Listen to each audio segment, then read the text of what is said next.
So, um,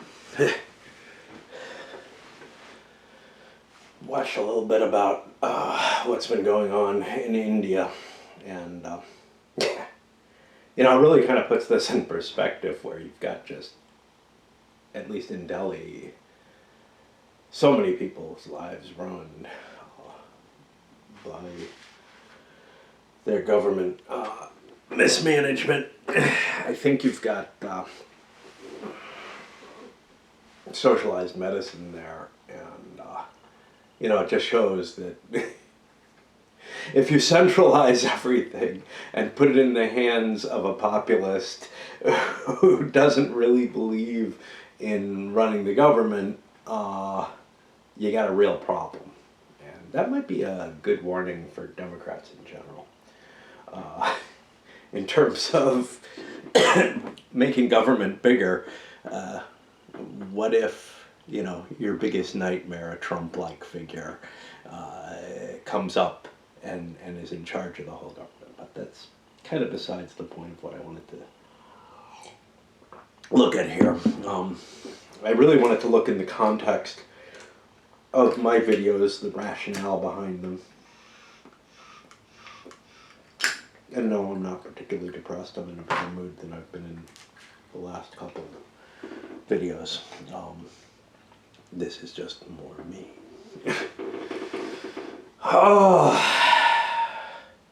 So, yes, I'm going through a rather pedestrian grieving moment. It was surprising. I'm leveraging that moment to express difficulties that I've had throughout my life, difficulties that I've expressed before, but I'm dwelling more on them. Why am I dwelling more on them? I don't know. The grief may be allow me to focus more on them, to feel the, to some extent, there's it is very, with any suicide, right, there's a blame game. With any death, right? There's survivor's guilt in accidents and in military conflicts and whatnot. There's always this feeling of I could step in and have done something different. But I think that gets exacerbated in terms of suicide, especially in my situation. There basically wasn't anyone else other than me that we could look to that could have done anything, that would have mattered. The actors were my wife as the principal, actor in it, who had these tendencies all along. The world at large, which was one that, like with me, she couldn't really fit into. And then really largely what I could do. And what I could do's were try to make her comfortable, which may have been a mistake. I blame myself for that kind of thing. Try and bring her the love that, for my first wife was so important, and maybe in all my other relationships was so important, that the scarred creature that I am now had trouble doing. Though, it's not something I can maintain forever.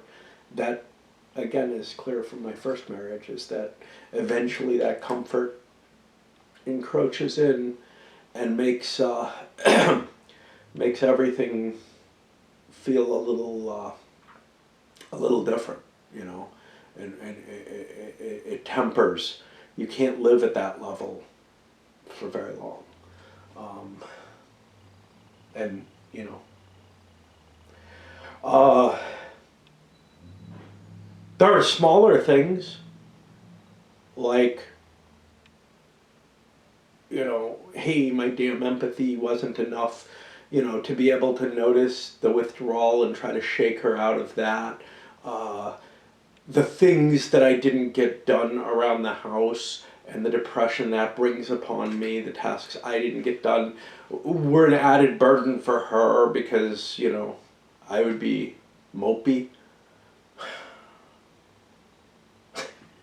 It's seldom, you know, seldom as angry as when I come on and express my frustration at myself for not being able to cope with shit, or with the world for not being able to match my needs, you know? But, yeah. So all of that may fuel it, right? I don't think I would have continued as long. One of the reasons, I don't know. I honestly don't know. So what were the rationales behind me kind of, and I don't know whether I'm going, you know, whether and when I'm going to change and stop or whatever. Between me expressing causing me to express these continually, more than usual. Well, the grief sharpened in introspection. The grief sharpened my need to address things, maybe to blame myself further. If I could see, yeah, I could get these things done if I had only fucking tried, you know, and then maybe everything would have been peaches and cream for the rest of reality. I don't know, you know. On the brighter side, you know, for all my griping and everything, expressing these things, dwelling on them, that is my way of actually getting some things done. And there were things I absolutely needed to get done with regard to my wife's death.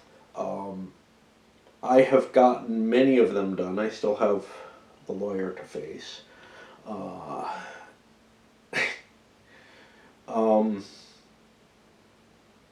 There are things.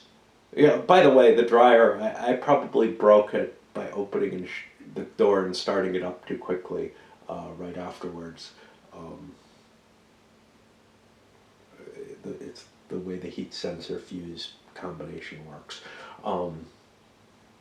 which is because of her not being around. She generally did the laundry, like, you know, I've done it maybe once or twice while she was alive, and now the second time I do it, it breaks. The thing is, I'm more impatient than she was. She would just put it in the dryer and let it run out, and I had a tendency from the dryer that I had in Phoenix to just to constantly check to make sure I wasn't over drying things. And that one didn't have a problem. This one may be a little safer in terms of preventing fires, which is an important thing because my vent hose is longer and goes through a couple of angles and doesn't blow all that well. But yeah, so that was something that got completed, you know. Apparently appliance repairmen are easier to get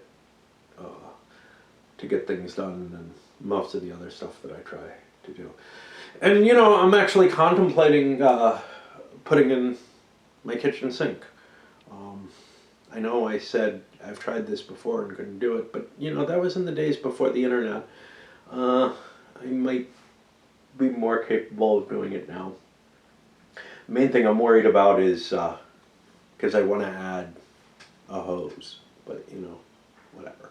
And the other big thing that I'm really worried about is getting the right sink, which is one of my worries about contacting a plumber. Is they kind of expect you to have the replacement on hand or something. I think, like it was a weird situation where I had this handyman who came in and was like, "Yeah, your sink's shot. You need a new one," and then he was willing to go out with me and get a new sink, rather than. And I'm not sure that's how it works. I don't think it is. I think you're supposed to have it on hand and ready and all that. But he was, a cool guy and not a regular plumber.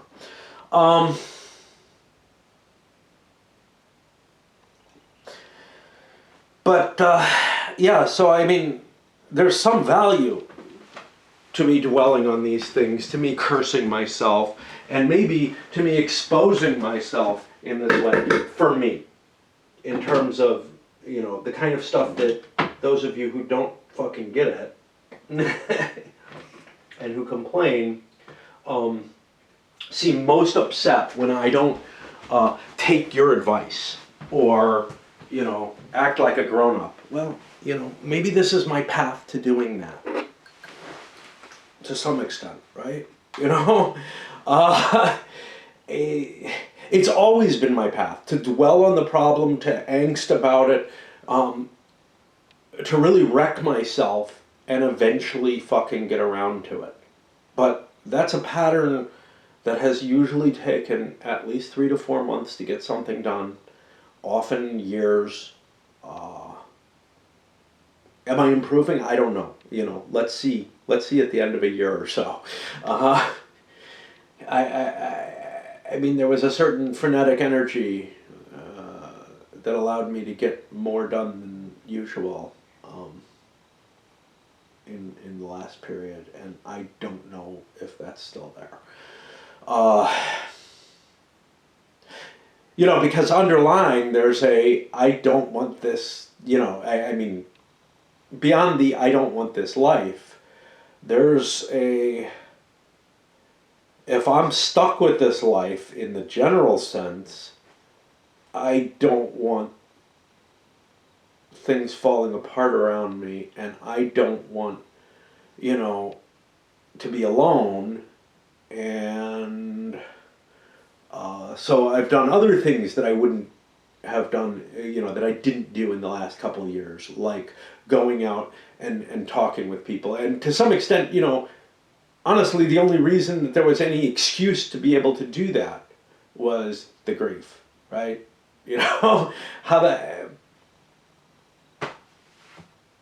I wasn't in the habit of, oh, hey, let's go out for a walk or let's get a beer or whatever. Everything was self-contained between my wife and I, except for my going out dancing and, things we did together otherwise, largely, or just experiencing the world as a whole. So, like, there wasn't, a need,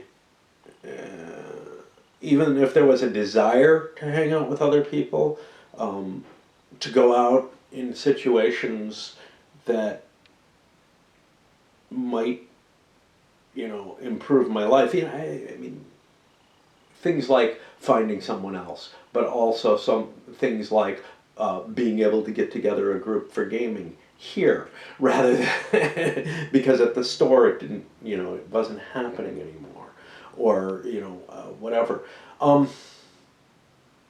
But no, I mean, I had already withdrawn from gaming with my wife, had these thoughts before of trying to get a gaming group together, and then maybe enticing her in, especially if we could get role playing going, because she loved the idea of role playing. But I mean, it's no fun in two.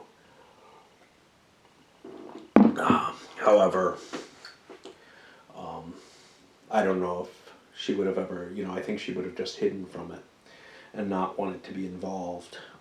But maybe she would have snuck her head out and listened and eventually gotten curious enough that she wanted to. I don't know. I doubt it. But those things might have happened without the vids. I mean, they wouldn't have, because nobody would have fucking even known, right? You know? What am I going to do? I might put a post on Facebook, but I mean, seriously.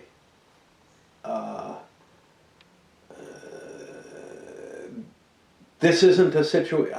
Facebook isn't like the old forums were. I've complained about this often. And I'm not going to start emailing people with, haha, guess what?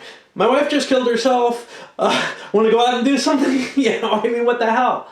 No. And I have no contact with other people.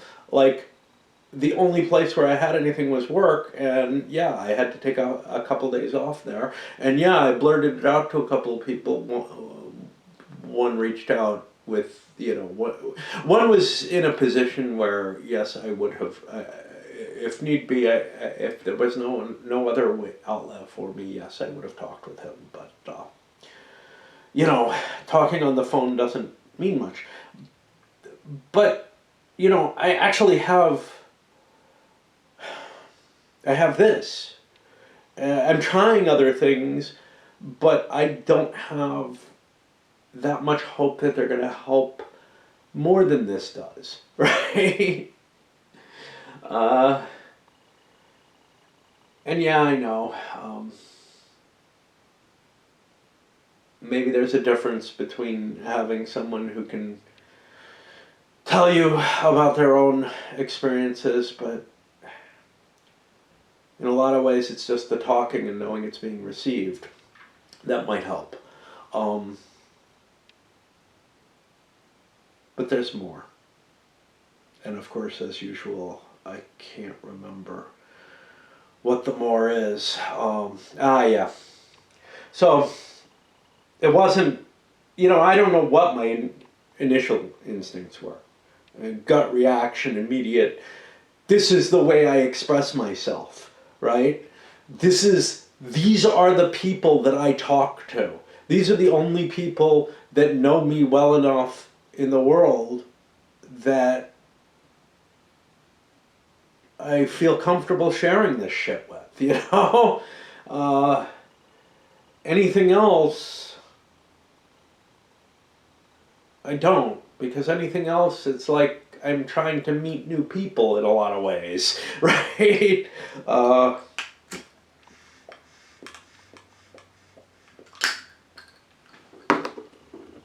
Also, anything else is captive. And that doesn't feel fair, right? That's the barrier, the filter, the screen. You can turn this shit off if you don't like it, if you don't want it. Somebody who's on a walk with me can't be so rude as to say, I don't want to talk about this. You're depressing me. They just will stop wanting to be around me. And I know some of you don't want to be around my videos anymore. Well, you know, Jesus, man, just take a break from them. You know? See, there I am. Yeah, I mean, the choices are anger or mocking for me to deal with the real things.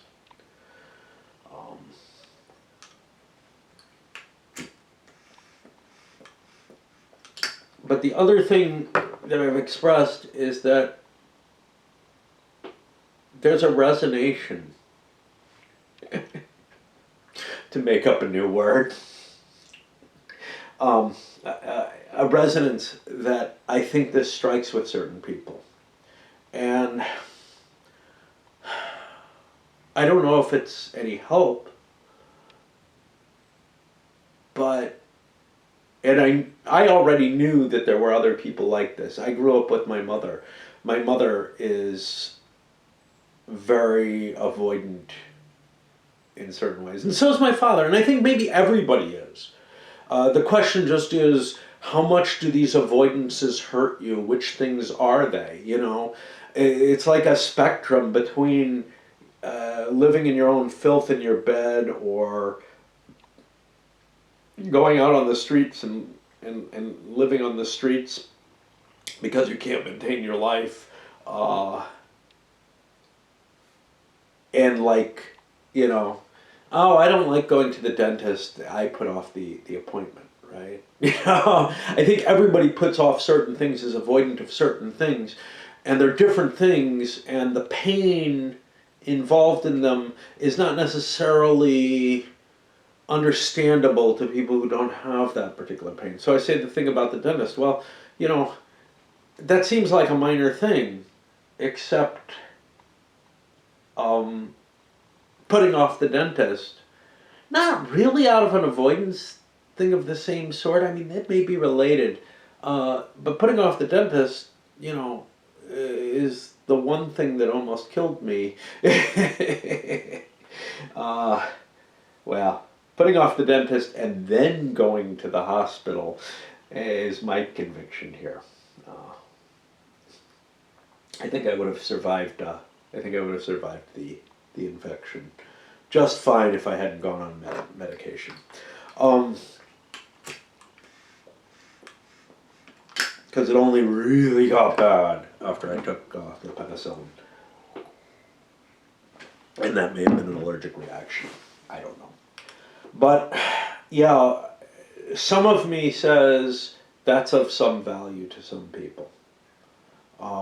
Just knowing and seeing that correlation. And that, you know, continues the thing. Some of it is, look, you know, people in real life vent to other people, right? Again, this is all I have right now that really makes sense. The one person that I could vent to about stuff is gone now, you know, and anyone else, I have no one I'm close to in that way. I have no one else I can talk to. Now, there are people who have offered to talk on the phone, who maybe if they were here in person, I could do this with. I can't do it on the phone. I just can't. I don't like being on the phone. And honestly, I mean, I like this better than anything, to tell you the truth. The only thing that I would prefer is running downstairs to my wife, knocking on her door, and saying, well, I failed again. And it wouldn't be this great expressivity. I wouldn't do that to her. You know, I wouldn't do that to anyone in person or on the phone or otherwise. It's the fact, you know, it's so important that I am not imposing on you by making these videos. That is so key to my willingness to speak. And, you know, for those of you who do want to hear it, I don't understand. I appreciate it. I think it does something for me to know that people are willing to listen to it. But it's why people pay psychiatrists or psychologists, you know, to go sit in their office and talk about their woes. It's why people go to the bar and sit and chat with the bartender about their woes. But again, you know, there I'm just paying someone or forcing someone at their job to deal with my shit. That doesn't seem fair either. Here it's different. Here it's different. You know, it doesn't matter if you say, I'm willing to just listen. You're committed. You're stuck in it. Once we're together, either on the phone, in person, whatever, I am laying a burden on you at that point. I'm laying no burden on anybody on these videos. None whatsoever. And that guilt of putting a burden on someone, I just can't do it. I mean, I can't do it. Even, you know, even if it's like, I'm going to go pay the psychologist to listen to me, bitch. No, mean, I don't know. To me, that's like paying for a hooker. It's just wrong. It's just wrong. It's paying for something that just shouldn't be done in that way. Like, yeah, taking the hooker example, it's as if, I start having sex with someone, right? And they don't want it to continue. Well, I should be very, very open to understanding that they don't want it to continue. And not a matter of, hey, can we stop? No, a matter of I should be sensing their body and rolling away, when it's clear to me that they don't want to. And in fact, it's a very similar type of situation, I mean, because people definitely, put up with sex after they get started in it. And it's like, you don't want to be in that position. You don't want to be in that position of making this supposedly good thing, like a conversation, like sex, into a chore for the other person for any length of time. And that, honestly, in a lot of ways, that's why my wife and I think it's that disconnect where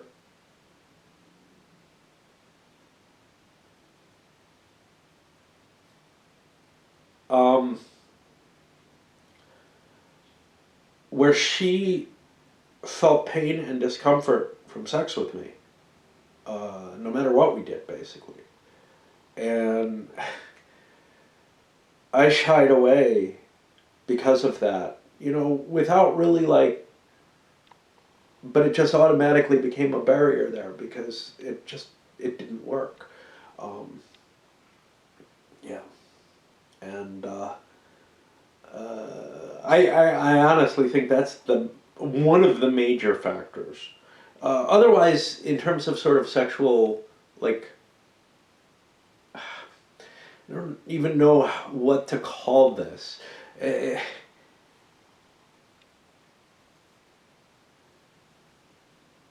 don't know, sort of an expectations, but it's not. It's more the flavor and the mood of the sexuality. We had very different expectations. In her part, she was a virgin when I met her, and maybe had little girl ideas still about what it would be like. And I never have been in that position before, of being someone's first. And had very, I don't know, relaxed expectations of the silliness of all that. But more than that, I don't know. I really don't understand all of that, but I know that there was a mismatch there that I've never had with anyone before of it all. And that kind of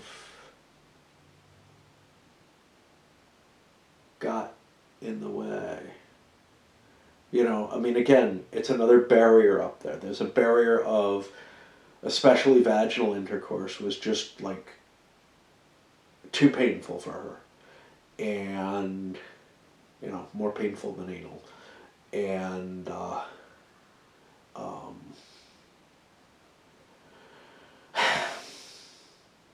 don't know, somehow without, I mean, we did other things, but they drifted very quickly apart because of that. And I don't know why, I mean, I'm not particularly hung up on vaginal, but in fact, it's the most dangerous because, you can cause a horrible, this horrible little parasite thing to happen if you're not careful. But yeah.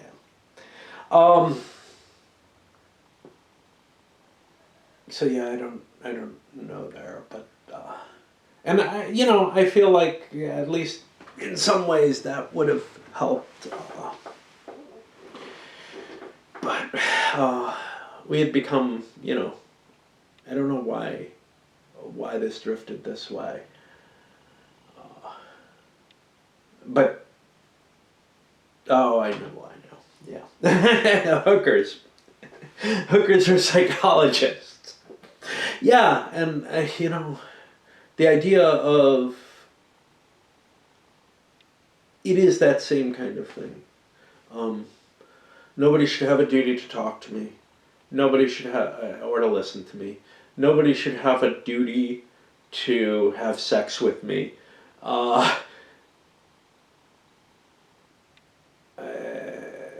The only, you know, I don't know where duties lie, but they don't lie there, right? Maybe because I feel like I have those boundaries as well, right? Like, if somebody wants to talk to me and I don't feel up to being compassionate, or if somebody wants to have, you know, a romantic moment and I don't want to be touched, I damn well make that clear, right? And yeah. And I get, at least with the compassion thing, or deep discussions about stuff with others, sometimes I get very tired and I just want to break away from it. And it's hard to withdraw yourself, and I don't want to inflict that on other people. Well, what the hell do we call this? Anyway, up it goes. Going shopping today.